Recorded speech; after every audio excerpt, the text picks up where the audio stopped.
Hello bashers! Alam niyo ba dito sa Puerto Princesa City, Palawan ay merong isang lugar o daan na kapag dumaan kayo ay marami rin kayong madadaan ng spot na kung saan ay pwede kayong mag-enjoy sa kanilang ilog. Tara, isa-isahin natin. Kung kayo ay galing sa South National Highway, ang isa sa una niyong madadaanan ay ang Camp Sinayang.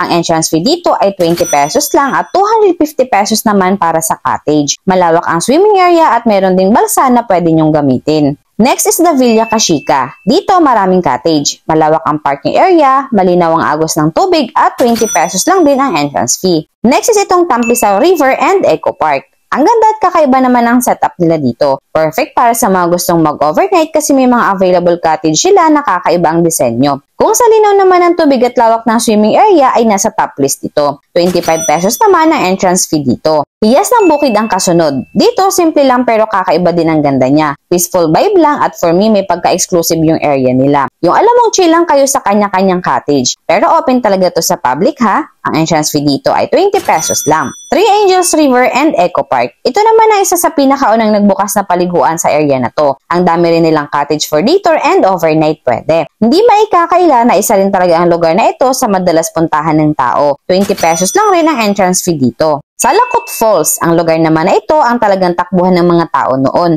As in, sobrang sikat niya dahil wala pa ibang nagbubukas na paliguan noong araw at tanging ito lang din ang medyo malapit sa bayan ng Puerto Princesa. Kung hanap nyo sa area na to ay talagang malamig na agos ng tubig, ito pa rin ang recommended ko. 30 pesos ang entrance fee dito at may available ding cottage for only 250 pesos. Pero bukod sa mga yan ay marami pa talagang paliguan dito na pwede nyo ring puntahan. Mayroong Papayuan Catbanwan Natural River sa Barangay Montebli na 20 pesos lang din ang entrance fee. Malawak ang area nila at may ilang cottage rin. May Twin River naman sa Barangay Napsa na pwedeng mag-overnight ang group. 30 pesos naman ang entrance fee dito at cottage nila ay nagre-range ng 300 to 600 pesos. Pink Garden Rest House. Maliit lang ang space sa paliguan na to pero talagang malinaw at malamig ang tubig. Ang maganda pa ibang area ang pinanggagalingan ng tubig na to kaya alam mong walang ibang gumagamit sa taas. 20 pesos ang entrance fee.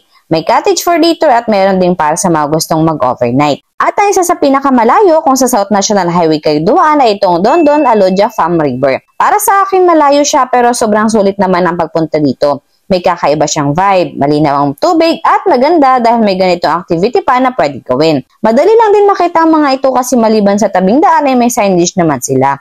At halos magkakasunod lang naman sila sa area na to na sakop ng Barangay Montebli, Barangay Bagong Bayan at Barangay Napsan. So sa mga madalas maghanap ng spot na malilikuan lalo na sa mga taga Puerto Princesa City, Palawan, ito na at inisa-isa ko na ang mga pwede niyong puntahan at liguan sa nasabing tatlong barangay. Hindi man yan kumpleto, at least naway nakatulong ako na magkaroon kayo ng idea sa next outing nyo. So ano pang hinihintay nyo? Planuhin nyo na! Yun lang!